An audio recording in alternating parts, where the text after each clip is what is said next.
Hello, amazing leaders, and welcome to day 12 of the amazing 90-day challenge. Thank you so much for all your support and your encouragement, and thank you for joining me on this amazing journey that we're all doing together. So I hope that you're enjoying it. I hope that you've got over some hurdles. Maybe you've had some challenging times and days in whatever you're doing within your 90-day challenge. It is supposed to be a challenge. It's not supposed to be easy because not everybody does it, and it's how you handle those challenges, those hurdles, those bumps in the road along whatever it is that you're doing.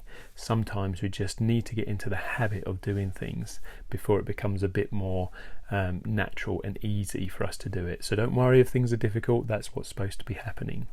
So within our amazing 90-day challenge, we're looking at amazing 3D goal setting, and today I want to talk about spiritual and mindfulness goals. So I think it's really important, maybe one of the most important things. We've got obviously our health, which we looked at first, but then also our mind as well. And if you can get both working extremely well, then that will set you up for being an amazing leader. So think about it. Where are you at with your spiritual and mindfulness goals? Have you got any written down? Remember about the 3D goals, that they have to be a dream that you put a description to, a really good description, and then put a date by it as well.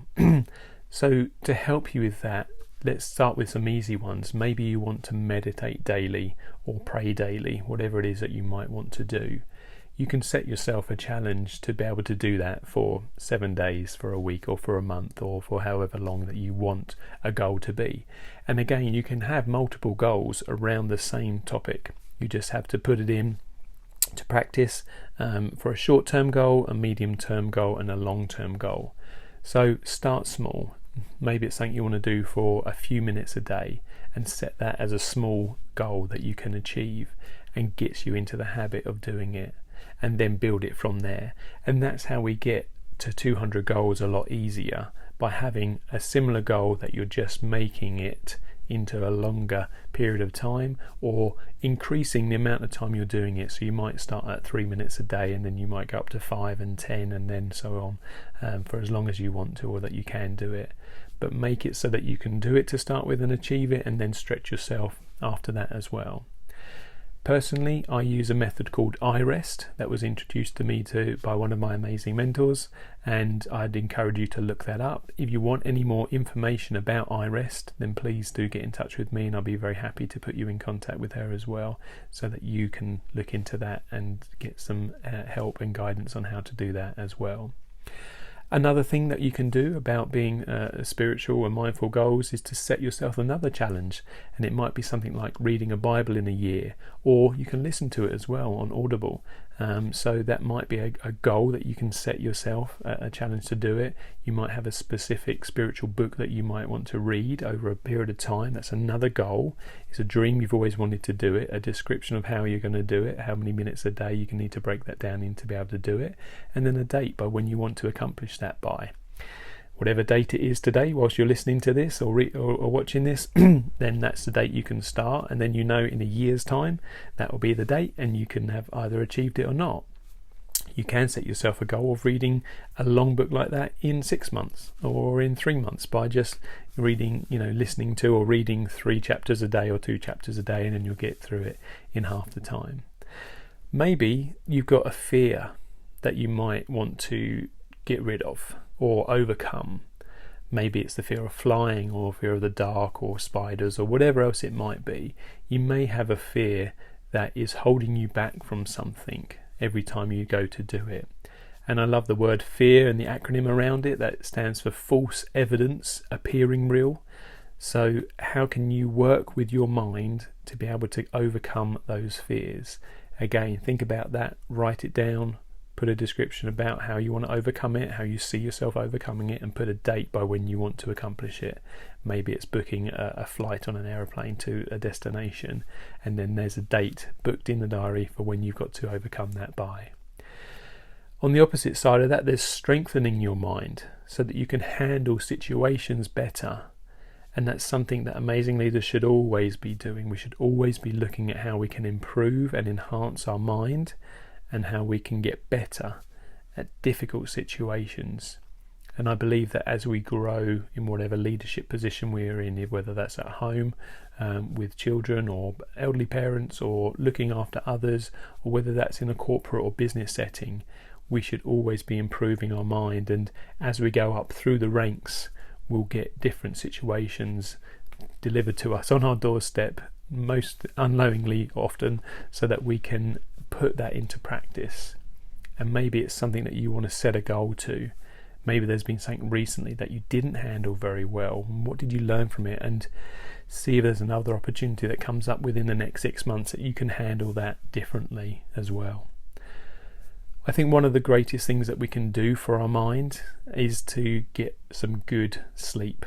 Now, there's some great books out there. There's one called Why We Sleep, which I would recommend. And set yourself a goal of getting some really good rest and sleep. And maybe it's 8 hours a night that you're aiming for. Whatever it is that you want to do, learn about it. Learn why it's important and what's important to you about that area of sleep and how it's going to help you perform at a really high level.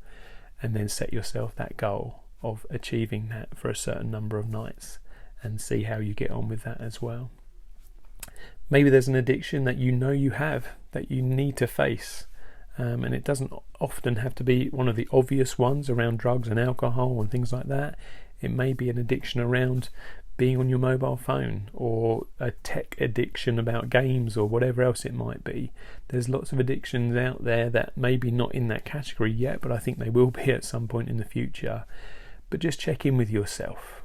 Where are you? How are you doing? Is your life in balance? Or is there certain areas that are out of balance? And can you set a goal to come over that addiction and stop it before it gets too much? And you might need to reach out for help for people with that and to put a plan into place to be able to do that. But it's really important that we aren't addicted to anything, but we are focusing on getting a good balance with health and nutrition and exercise and mindfulness and spirituality and things like that as well. So I'd really encourage you just to look at that today. And if whilst I've been speaking something popped into your head, then I would focus on that to start with and seek help and advice to how you can get on top of that. And maybe it's something you want to read every day that's empowering to you. And there's loads of books out there that you can pick up and read. And it might just be a small little chapter or verse a day that you read. But start your day with something good going into your mind. Don't necessarily start it reading the news. There's not much good in the news these days, unfortunately. So have something, get a quote of the day, a positive thing going into your mind every day at the beginning of the day, so it sets you up right. That's another spiritual goal you can have. There's even ones that you can have on calendars, so you know you can tear them off at the end of the day and you can read something positive. Read it to other people that are around you as well, whether that's at home or in the office. Share it with others, put it on social media so that you can share positive things out there rather than negative things that a lot of social media and other things like that often put out there. Maybe you want to set yourself a goal of not to get angry with people. How are you when you're driving in your car and someone cuts you up? Do you instantly go to road rage? Maybe there's another goal there that you can set yourself to be calmer whilst you're driving. Maybe you get upset when people say unkind things to you. And how can you control yourself and your mind better to not get upset more often? Maybe you are negative, but you're going to try for a day, a week, a month, a year not to be negative, so that you can set yourself a goal of actually being positive. Have that as a goal. Be positive every day for a week, and let's see what that does to yourself and to everyone else around you. So I hope that's been helpful. I'd love to hear what you think. So please like and share this from wherever you're listening to it. Make a comment. If you haven't made a comment today, then maybe it's your day to make a comment. If you're listening on the podcast, then leave a review. If you haven't downloaded the podcast yet, then find it, Amazing Leaders, on the podcast that you listen to on your phone or wherever you listen to your podcasts. It'll be on all of those. And remember, why be average when you can be amazing?